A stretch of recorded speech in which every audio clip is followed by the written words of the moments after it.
So we'll try to see if we can save him or not. We'll check his heart and lungs.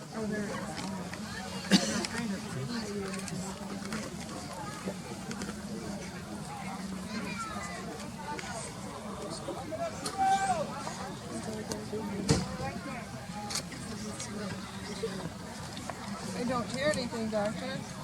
You sure? He was just moving around. And you're right. Digger! You sure he's dead? Not breathing. I don't know how his veins are or anything, Check on This is awesome.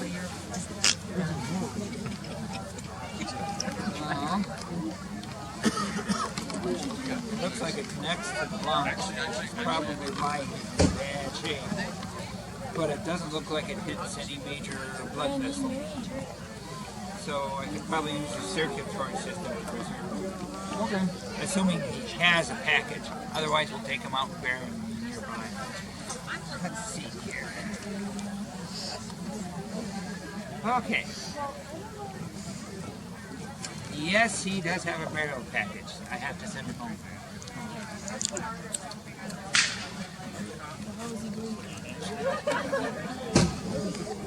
This is embalming fluid.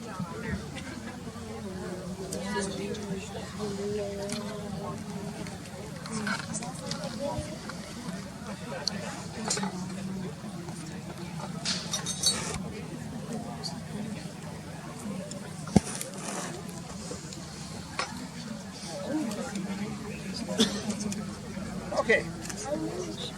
First thing I do is I want to put embalming fluid into his body, in his circulatory system, and use the circulatory system to put it throughout the body.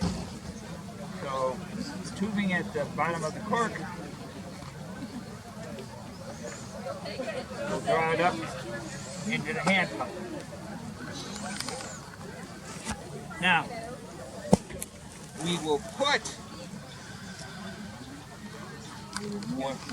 the first needle that puts the fluid into the body from the major artery where it enters leaves the neck and enters the shoulder, because if I leave it in the neck, there's a good chance it'll rip out, and then I'll have a problem. So we put it in his shoulder.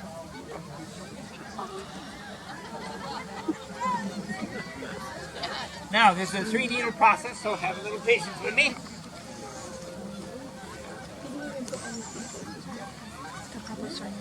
He's dead. He doesn't need anesthesia anymore. Weren't you guys paying attention? He wasn't. The second needle goes into the major vein in the leg to allow the blood to drain. The blood is the worst part of your body that tends to want to rot. So I need to remove the blood in order to hold his preservation as long as I can. I draw the pump up, it fills the one chamber, it closes when I get it up as high as it'll go, and I push it down as the other chamber opens, and it closes once I get it fully down, and I draw it up and push it down. This will take me a couple hours, so we will fast forward. After a couple hours, I will check the exit tube. If I am getting blood and embalming fluid, I have not got the blood entirely out yet, so I will go back to pumping. Fast forward, all I'm getting is embalming fluid. Now, I can remove the second needle. I cannot stop with the first needle. We must make sure his tissues are fully saturated with embalming fluid.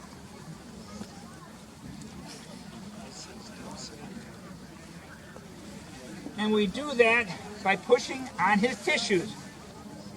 If it stays depressed, he hasn't got enough fluid in his body.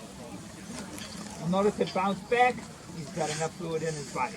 So we will remove the first needle.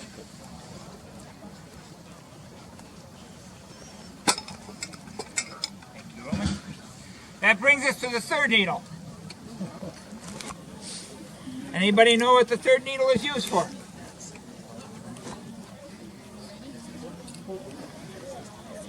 Certain organs in the body tend to build up gas. It's called bloating. I do not need an exploding corpse. So, we pierce the organ to allow the gas to escape. The smell tends to hang in the air, so we must listen to determine when it's through exiting. When it is through, I can withdraw the needle, and the reason for the large diameter is I have to do something with that cavity. If I leave it alone, fluid will collect in there, cause more gas, and I will still have an exploding corpse problem. So, what we do is through that hole that I created, I put sawdust into that cavity and fill it with sawdust. The sawdust will absorb any liquid, and I'll put a fresh shirt on him, and I will ship him home. Any questions? How did you determine which guys got sent home and which ones were buried? There was a medallion, or in this case a burial contract, that is on this person. The medallion lists the name of the company, the name of the individual, and the unit. We index our records by unit. So when I see what the unit is and the name is, I can look up in the records to see where he needs to be delivered. It also tells me what services he has paid for. In this case, the burial contract has the same information on it, and I look at that.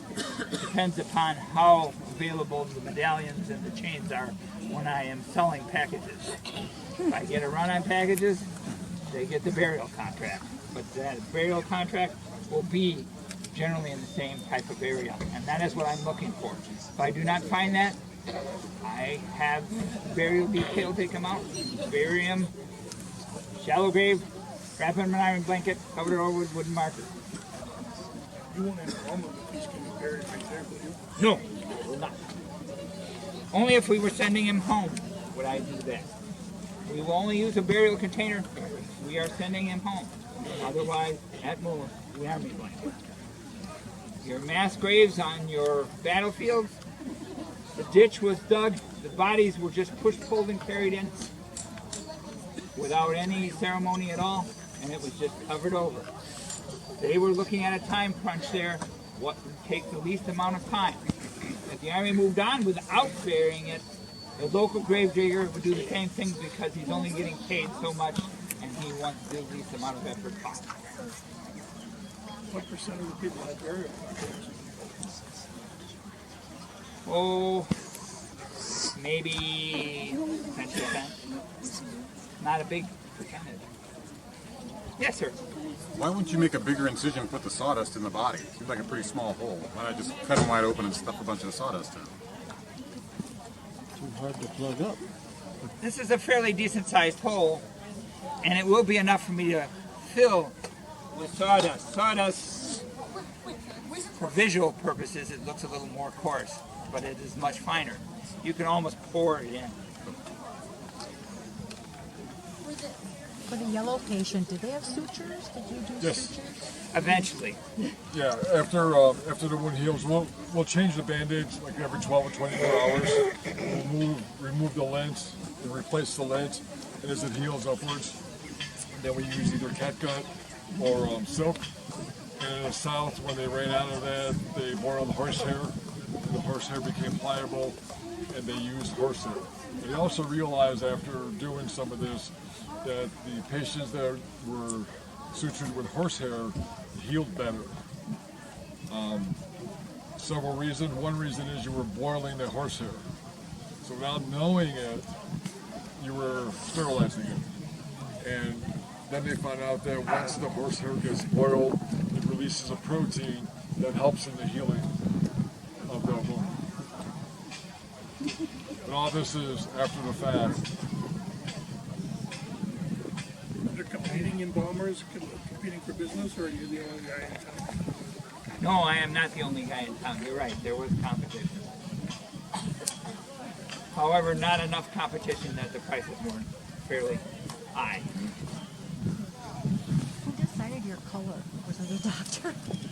Like yellow, green, red? The first aid station, they perform triage. Okay. The triage started in the Civil War, and they would decide on if the Is person. it a protocol that they followed, like, just kind Yeah, of, they had I a- think, They had a description of, depending on what the words were, they had a description. okay. And And it's still standard. what's green being used today. is growing and liveliness, yellow is sickly, and red is danger, and black generally good. If you don't get the bullets out, could they get lead poisoning if stuff is left in? Yeah, No, because it was enclosed, so is somewhat protected. Teddy Roosevelt lived for 7 years with a bullet right next to his thorough sack. Yeah. Got shot in Milwaukee. Yep. During a speech. Yep. And kept going. And kept going. Takes more than one bullet to kill a bull moose. Anything else? Round of applause for our patients. Thank you for